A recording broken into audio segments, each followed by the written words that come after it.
भारत को दुनिया का सबसे बड़ा लोकतंत्र कहा जाता है और यह सुनकर हमें गर्व होता है। हमारे पास चुनाव, संविधान और सुप्रीम कोर्ट जैसे लोकतंत्र के मजबूत खंभे हैं। लेकिन क्या ये खंभे आज भी उतने ही मजबूत हैं? असली सवाल है, क्या हमारी व्यवस्था सच में जनता के लिए काम कर रही है? लोकतंत्र सिर्फ वोट डालने का नाम नहीं है, बल्कि सरकार से असहमत होने की हिम्मत रखने का नाम है। जब सवाल पूछना मुश्किल हो जाए तो हमें सोचना चाहिए कि हम किस लोकतंत्र में जी रहे हैं। यह सवाल किसी एक पार्टी या नेता का नहीं, बल्कि हमारी पूरी राजनीतिक संस्कृति का है। जब तक राजनीति कुछ खास घरानों के कब्जे में रहेगी, लोकतंत्र राजशाही जैसा ही रहेगा, बस तरीका बदल गया है।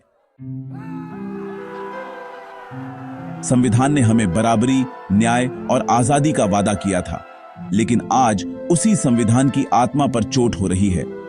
जब सरकारें विपक्ष को दबाती हैं, सरकारी एजेंसियां राजनीतिक हथियार बनती हैं, तो यह संविधान का अपमान है। विपक्ष की आवाज को दबाना स्वस्थ लोकतंत्र की निशानी नहीं है। दिसंबर 2024 में मल्लिकार्जुन खाड़ी DDHK ने कहा था, राजनीति में भक्ति तानाशाही की ओर ले जाती है।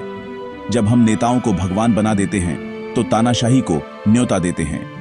लोकतंत्र का मतलब है कि कोई भी नेता संविधान से ऊपर नहीं है।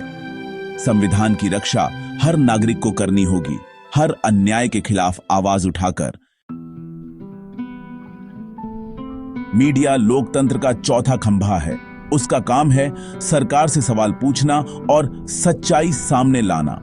लेकिन आज ज्यादातर मीडिया सरकार के गुणगान में लगा है। असली मुद्दे गायब हैं और जनता को गैर जरूरी बहसों में उलझाया जाता है। जो पत्रकार सच दिखाते हैं, उन्हें डराया जाता है, उनकी नौकरी छीन ली जाती है। जब मीडिया अपना काम बंद कर दे, तो लोकतंत्र गूंगा हो जाता है। आम आदमी की आवाज सत्ता तक नहीं पहुंचती। किसानों, मजदूरों, बेरोजगार युवाओं की तकलीफें टीवी की बहसों में खो जाती हैं। आपको वही दिखाया जाता है जो सरकार चाहती है। सिर्फ पत्रकार ही नहीं, हर वो इंसान जो सरकार से सवाल पूछता है, उसे निशाना बनाया जाता है। सामाजिक कार्यकर्ता, छात्र, लेखक, कलाकार। विरोध प्रदर्शन का अधिकार भी धीरे धीरे खत्म किया जा रहा है। डर का माहौल बन गया है। लोग चुप रहना बेहतर समझते हैं। सरकार की आलोचना करना देश का विरोध नहीं है। असल देशभक्ति सरकार की गलतियों को उजागर करना है। हमें बहादुर आवाजों का साथ देना होगा। हमारे देश में न्याय सबके लिए बराबर नहीं है। अमीरों के लिए कानून अलग है, गरीबों के लिए अलग। अगर आप अमीर हैं, तो बड़े अपराध करके भी बच सकते हैं। गरीब, दलित या आदिवासी के लिए न्याय पाना बेहद मुश्किल है। हाल ही में भारत को मजदूरों के अधिकारों के मामले में सबसे खराब कैटेगरी में रखा गया। मजदूरों के अधिकार कमजोर हो गए हैं। बंधुआ मजदूरों की कहानियां बताती हैं कि आजादी के इतने साल बाद भी जमीनी हकीकत नहीं बदली। अमीर घोटालेबाज आसानी से बच जाते हैं, गरीब सिस्टम में फंस जाता है। यह दोहरा मापदंड लोकतंत्र के मुंह पर तमाचा है। व्यवस्था गरीबों के लिए नहीं, अमीरों की सेवा के लिए बनी है।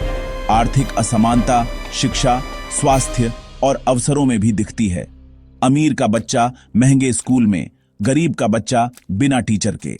जब तक हर नागरिक को बराबर मौका नहीं मिलेगा, लोकतंत्र का नारा बेमानी है। सच्चा विकास वही है जो आखिरी इंसान तक पहुंचे। अब सवाल है, क्या किया जाए? उम्मीद की आखिरी किरण आप हैं, हम हैं, देश के आम नागरिक। बाबा साहेब अंबेडकर ने कहा था, राजनीतिक लोकतंत्र तब तक नहीं टिक सकता जब तक सामाजिक लोकतंत्र न हो। हमें जाति और धर्म की दीवारें तोड़नी होंगी। पहला कदम है खुद को शिक्षित करना। नेताओं के भाषणों और टीवी चैनलों पर भरोसा न करें। खुद पढ़ें, सवाल पूछें और अलग अलग स्रोतों से जानकारी लें।